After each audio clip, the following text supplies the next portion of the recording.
Meu pai disse ao garçom: ela não faz parte da nossa conta. Eu só disse: você está certo. Então paguei para todo mundo e deixei para ele a conta de $200. A segunda recusa soou no leitor de cartão como um garfo caindo, e o maxilar do meu pai ficou tenso de um jeito que aprendi a reconhecer em 31 anos. O garçom, um jovem com um crachá com o nome Dev e o jeito de quem já passou por isso, mas nunca em mesa tão cara, se abaixou e sussurrou algo no ouvido do meu pai, fazendo-o perder a cor. Meu pai pegou outro cartão sem olhar ninguém, entregou como se nada tivesse ocorrido. Dev foi ao caixa novamente e a mesa ficou num silêncio quase palpável. 12 pessoas que riam uma hora antes agora olhavam para as mãos do meu pai. Ele não sabia que eu já sabia há 3 dias. Para entender como chegamos aqui, é preciso saber o que ele não sabia. 3 dias antes, parada no escritório dele em casa com os extratos do cartão de crédito espalhados pela mesa, minha mão realmente tremendo enquanto eu lia, enquanto ele estava a 2 cômodos de distância perguntando para minha mãe se ela tinha visto seus melhores abotoados. Antes disso, preciso contar algo ainda mais antigo, um padrão que eu catalogava em silêncio desde os 21 anos, bem antes de ter provas de que levaria a algo. Há 2 anos, alugava um estúdio a 11 minutos do Marcelos. Trabalhava no fechamento de um centro de jardinagem por $14,50 por hora e enviava currículos quase toda noite após o trabalho. Durante quase todo esse tempo, meu pai via meu apartamento como algo passageiro, sem importância, pois achava que logo mudaria sozinho. Minha mãe, Helen, guardava uma chave reserva do meu apartamento no chaveiro, mas nunca usava, como quem teme que a porta esteja trancada para sempre. Meu irmão Grant seguiu o caminho que meu pai respeitava. Formado em administração, caminho para se tornar sócio júnior na empresa de consultoria logística da família, casou cedo com uma mulher chamada Mônica, que ria de todas as piadas do papai já na primeira vez que eu via. Eu não sentia ressentimento do Grant por isso. Eu ressentia a matemática do meu pai, que igualava amor e dinheiro, e eu estava no vermelho desde os 22 anos. Ele me disse isso claramente, uma vez nesta cozinha, onde depois achei os extratos. Respeito se conquista pelo que você pode pagar. O assustador era que ele não foi cruel ao dizer isso. Ele acreditava nisso como outros acreditam na gravidade. No primeiro ciclo, entendi como funcionava aos 21 anos em casa de volta da faculdade para o aniversário do Grant. Papai lhe deu as chaves de um acorde usado, câmeras filmando, família aplaudindo, e falou que era um investimento em um jovem promissor. Disse a mim mesma que não era pessoal. Grant era 2 anos mais velho, talvez fosse só uma questão de idade, talvez minha vez estivesse chegando. Então, meu próprio aniversário de 21 anos chegou 4 meses depois. Em vez de presente, meu pai me sentou àquela mesma mesa da cozinha e me deu uma palestra de 20 minutos sobre orçamento dizendo: prefiro te ensinar a pescar do que te dar um peixe. Ri junto, porque é isso que se faz. Meu estômago não despencou, apenas ficou vazio. Meses depois, perguntei à minha mãe se o papai também falou sobre orçamento com o Grant. Ela ficou muito concentrada no prato que estava secando e disse: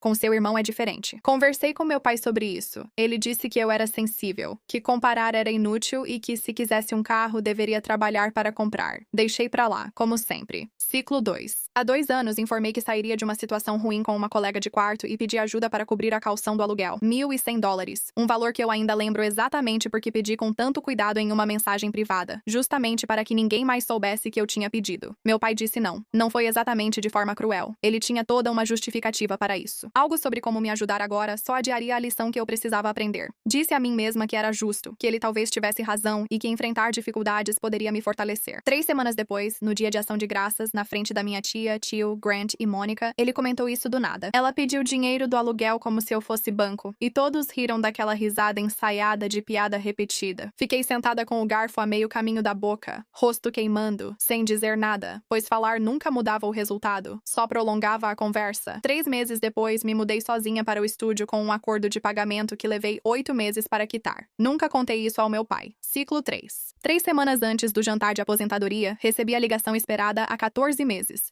Vaga de analista de dados na Corville Freight, com salário, benefícios e bônus de contratação que entrou na conta no dia seguinte. Não contei para ninguém, nem para a minha mãe, nem para o Grant, e especialmente não para o meu pai. Porque algum instinto construído ao longo de uma década de ciclos 1 e 2 me dizia que, se eu desse essa notícia para ele cedo demais, ele encontraria um jeito de torná-la pequena antes mesmo de eu ter a chance de sentir que era algo grande. Um comentário sobre já ser hora ou uma história de outro filho ganhando o dobro, dito com cordialidade na medida certa, a ponto de eu passar a semana me perguntando se tinha imaginado a alfinetada. Eu dizia a mim mesma que era paranoia. No jantar de domingo seguinte, meu pai passou 40 minutos elogiando a promoção do filho do Gordon Aldrich, e não perguntou sobre meu trabalho. Eu dizia a mim mesma que não era nada. Normalmente era, até deixar de ser. Ciclo 4. Não procurei pelos extratos do cartão de crédito. Fui à casa dos meus pais numa terça para um jantar comum e lavei tinta das mãos no escritório do meu pai, pois era a única pia funcionando após ajudar minha mãe a mover uma estante. Os extratos estavam espalhados na mesa. Era a bagunça de quem para de esconder algo de si, mas segue ocultando dos outros. Disse a mim mesma que não era nada. Contas antigas, uma reforma não mencionada. Eu quase saí dali sem olhar de novo, mas então vi o saldo no extrato de cima, um número com dígitos demais antes da vírgula para ser qualquer coisa além de ruim. Abaixo, em letras pequenas, vencido, aviso final. Havia 4 cartões na pilha, todos estourados. Um tinha aviso de cobrança grampeado, datado de 6 semanas antes. Meu estômago afundou daquele jeito físico específico, como se o chão tivesse sumido debaixo de uma cadeira que você achava que era firme. Fiquei ali com as mãos molhadas e li tudo 2 vezes, tentando fazer aquele número significar outra coisa. Não significava. Meu pai, que passou toda a minha vida adulta narrando, em voz alta e com frequência, a diferença entre pessoas que contribuem e pessoas que vivem às custas dos outros. Que me fez assistir a uma palestra sobre orçamento no meu aniversário de 21 anos e recusaram $1.100 para depósito calção. Já tinha 3 avisos de atraso e enfrentava um colapso financeiro secreto. Quase perguntei à minha mãe naquela noite. Fui até a porta da cozinha. Vi ela cantarolando enquanto secava uma tigela e perdi a coragem. Pensei que não era da minha conta. Pensei que precisava de mais informações antes de desfazer o que mantinha essa família. Vesti o casaco, fui para casa e fiquei 3 dias sem falar com ninguém. Ciclo 5. Nesses 3 dias, tentei consertar tudo silenciosamente, como sempre fiz na família. Com cuidado e sem que ele se sentisse encurralado. Na manhã seguinte a encontrar os extratos, liguei para o RH do novo emprego. Não por duvidar da minha oferta de emprego, mas porque precisava de algo sólido, enquanto minha família parecia desmoronar. Renata Ozei, diretora de RH da Corvallis, com 11 anos de experiência, revisou minha proposta formal de emprego comigo por telefone. Paciente como se é com quem precisa mais de segurança do que informação. Salário? 68 mil. Bônus de contratação, 4 mil. Já depositado. Início em 3 semanas. Era real. Sempre foi. Só nunca contei para ninguém. Liguei para minha tia Priya, irmã da minha mãe e única da família que meu pai nunca controlou totalmente, e perguntei discretamente se ela sabia de algum problema financeiro do lado dele. Ela ficou em silêncio por um longo momento e então me contou que Gordon Aldridge tinha mencionado, em uma partida de golfe semanas antes, que o contrato mais recente da firma tinha fracassado e que papai estava lidando com isso de forma reservada. Lidar discretamente significava 4 cartões estourados e um aviso de cobrança numa gaveta da escrivaninha, enquanto ele planejava um jantar de aposentadoria de $60 por pessoa para 12 convidados. Escrevi 2 vezes para meu pai perguntando se estava tudo bem, mas apaguei porque não sabia como perguntar a um homem que passou 30 anos encenando ter controle se ele o perdeu. Não pretendia falar disso no jantar. Eu tinha planejado, sinceramente, apenas aguentar a performance de sempre, do mesmo jeito que já tinha passado por 100 versões menores disso. Depois dirigir de volta para casa e decidir o que fazer com o que eu sabia no meu próprio tempo. O jantar de aposentadoria foi ideia dele desde o começo e tinha a marca dele em cada detalhe. Marcelos, toalhas de mesa brancas, garrafas de vinho alinhadas nas paredes como uma adega particular, pratos principais que começavam em $60 antes mesmo de você pedir uma entrada, jazz suave saindo de caixas de som escondidas, só alto o suficiente para te fazer baixar a voz sem perceber. 12 pessoas em uma mesa comprida. Minha mãe, Grant, Mônica, o sócio de longa data do meu pai, Gordon Aldridge, a esposa dele, 2 irmãos do meu pai, e eu, sentada na ponta da mesa como se ele tivesse lembrado de me convidar, mas não de me acomodar. Peçam o que quiserem, ele anunciou quando o garçom se aproximou, alto o bastante para que todo o restaurante percebesse o gesto. Hoje é por minha conta. As taças se ergueram. Alguém na outra ponta da mesa pediu uma segunda garrafa antes mesmo da primeira ter respirado. Então Dev se virou para mim e meu pai repetiu. A mesma frase que ele já tinha dito baixinho enquanto ainda procurávamos nossos lugares. Só que dessa vez ele queria que todos na mesa ouvissem. Ela não faz parte da nossa conta. A mesa ficou em silêncio daquele jeito específico que os ambientes ficam quando todos estão decidindo se vão piorar a situação reagindo. Meu tio piscou. Minha mãe olhou o cardápio, evitando conversa. Meu rosto esquentou. Pai, comecei. Você me ouviu. Ele respondeu, sem olhar da carta de vinhos. Você pode pagar por si. Grant deu um sorrisinho olhando para o copo d'água. Mônica desviou o olhar. O olhar de não é da minha conta que ela desenvolveu em 6 anos de casamento com essa família. Por quê? Perguntei. Silêncio. Já sabia a resposta, mas queria ouvi-lo dizer em voz alta, diante de testemunhas, por motivos que eu mesma não saberia explicar. Porque você não contribui com esta família, ele disse. Você vive às custas dos outros. Precisa aprender a se virar. Assenti devagar e coloquei o cardápio na mesa. Você está certo, respondi, surpreendendo-o. Vi aquilo surtir efeito. Ele se preparou para lágrimas ou discussão, mas nada aconteceu. Apenas sorri e disse que cuidaria da minha conta. Ele sorriu satisfeito, como se tudo voltasse ao normal, e se virou para a mesa como um maestro. Agora, onde estávamos? Pedi uma salada Caesar e água. As sobrancelhas do Deb se ergueram antes dele se controlar. Meu pai riu tão alto que 3 mesas ouviram. Viu? Nem consegue bancar uma refeição de verdade. Meu tio também riu. Grant balançou a cabeça como se eu fosse uma vergonha com a qual ele já tinha feito as pazes há muito tempo. Eu não disse nada. As entradas vieram e foram. Os pratos principais vieram e foram. Lagosta, filé e um carré de cordeiro que Gordon Aldrich fotografou para as redes sociais antes de cortar. Meu pai seguia servindo vinho e fazendo brindes enquanto narrava sua generosidade para uma mesa que já só concordava balançando a cabeça. Fiquei sentada com meu copo d'água suando na toalha e observei um homem encenar uma versão de si mesmo que já não podia mais bancar. 2 horas depois, chegou a conta. Meu pai entregou o cartão sorrindo durante toda a refeição, incluindo os aperitivos, pratos principais e a terceira garrafa de vinho que alguém fez questão de pedir. Prazer fazer negócios com vocês. Dev pegou o cartão e saiu. 5, depois 10 minutos se passaram. Vi meu pai olhar o relógio 2 vezes, primeiro sinal de desconforto dele naquela noite. Quando Dev voltou, se inclinou e disse algo que não ouvi do meu lado da mesa, mas não era necessário. Já vi meu pai ficar pálido naquela noite por causa de um bife menor, mas agora a expressão era ainda mais forte. Ele entregou um segundo cartão, recusado, depois um terceiro, recusado. O riso ao redor da mesa cessou como sempre acontece quando todos percebem que a história mudou silenciosamente. Minha mãe levou a mão à bolsa. Meu tio pigarreou e foi pegar a própria carteira, do jeito que as pessoas fazem quando tentam salvar alguém de uma queda que já conseguem prever. Senhor, disse Dev, educado e firme, claramente treinado para isso, ainda que não esperasse usar aqui. O total é de $1.247,83. Meu pai olhou a mesa e pela primeira vez naquela noite parecia perguntar algo em vez de responder. Talvez possamos dividir. Então me levantei. Eu pago. Todos me olharam.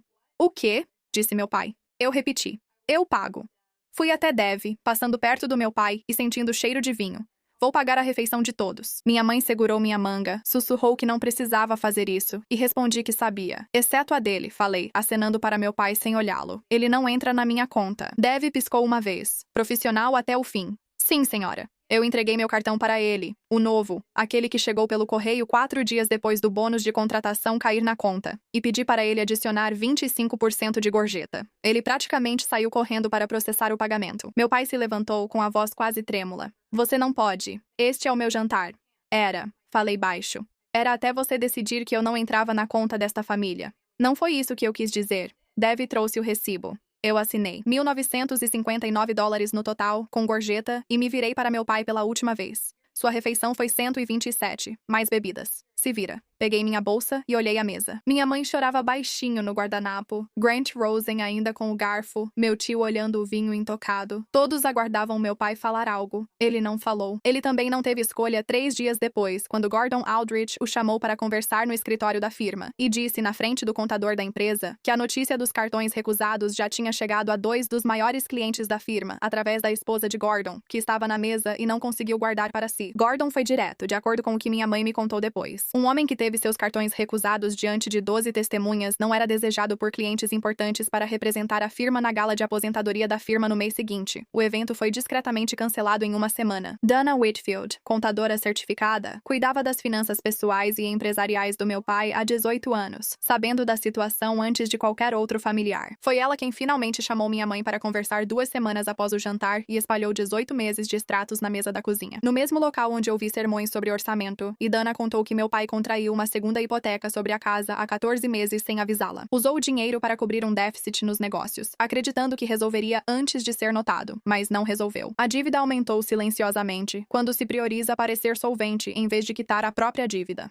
Usava um cartão para pagar o mínimo do outro, até que isso deixou de funcionar. Minha mãe soube por Inez Calloway, gerente da agência do banco deles, com 22 anos no varejo bancário, que uma linha de crédito em ambos os nomes foi congelada 2 semanas antes da aposentadoria. O jantar, o que significava que meu pai já sabia, ao entrar no Marcelos naquela noite, que suas próprias contas já estavam indo mal. Ainda assim, escolheu toalhas brancas e um lugar onde os pratos custavam no mínimo $60, pois parecer bom provedor sempre importou mais para ele do que realmente prover. Inês contou à minha mãe que tentou alertar sobre a movimentação da conta meses antes, em uma ligação de cortesia, mas meu pai disse que estava tudo sob controle e pediu para não contar a ela. Minha mãe ficou em silêncio por um tempo antes de falar. Queria dizer que me senti validada quando tudo veio à tona. Na maior parte do tempo, eu me sentia cansada e mais próxima do luto do que da vitória ao ver um homem que construiu sua identidade como alguém que podia, agora descobrir publicamente como é não poder. A exposição não terminou ali, nem deveria. Uma história dessas não acaba só porque o cheque deixou de ser compensado. Um mês após o jantar, Perry Coulson, advogada de falências com 11 anos de experiência em insolvência de pequenas empresas, teve uma reunião inicial com meu pai. Minha mãe fez questão de participar e explicar tudo a ele. O que envolve um pedido de falência do capítulo 7, quais bens ficam protegidos ou não. O que os credores podem ou não alcançar e por quanto tempo o processo fica registrado. Meu pai perguntou em determinado momento se alguma parte disso poderia ser mantida em segredo da parentes. Perry explicou, educadamente, que pedidos de falência são públicos e que a privacidade que meu pai queria acabou quando seu cartão foi recusado diante de 12 pessoas no Marcellus. Gordon Aldrich comprou discretamente a parte restante do meu pai na empresa, evitando que a sociedade afundasse. Assim, meu pai perdeu o dinheiro e o título que vestia como uma segunda pele havia 26 anos. Grant, após 6 anos na trajetória para se tornar sócio júnior que meu pai tinha montado só para ele, passou a se reportar diretamente ao Gordon pela primeira vez em uma empresa que já não tinha mais o nome Ferris na porta. Notei uma mudança no meu irmão nessas semanas. Não era simpatia, mas uma reavaliação silenciosa. Como se ele estivesse fazendo os mesmos cálculos que eu fiz anos antes e chegando a uma resposta bem diferente daquela que ele foi criado para esperar. E no meio de tentar desvendar tudo isso, Dana Whitfield encontrou algo que nenhum de nós estava procurando. 8 meses antes, abriram outra linha de crédito no nome da minha mãe, sem ela saber ou assinar. Meu pai falsificou sua assinatura e escondia mais do que seu próprio colapso. Ele fazia empréstimos no nome dela para adiar o colapso. Minha mãe não gritou ao descobrir, apenas ficou imóvel.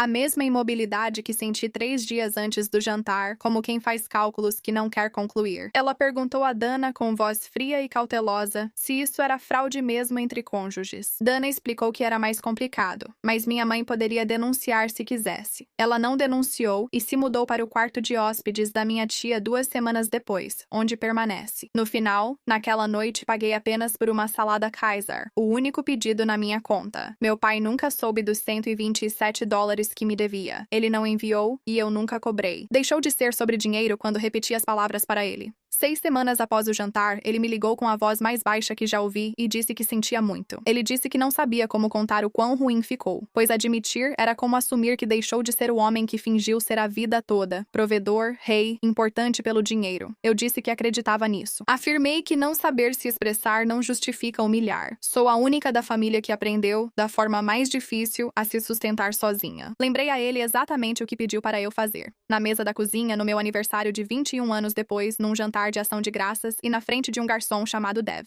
Na última noite, ele ainda fingia o contrário.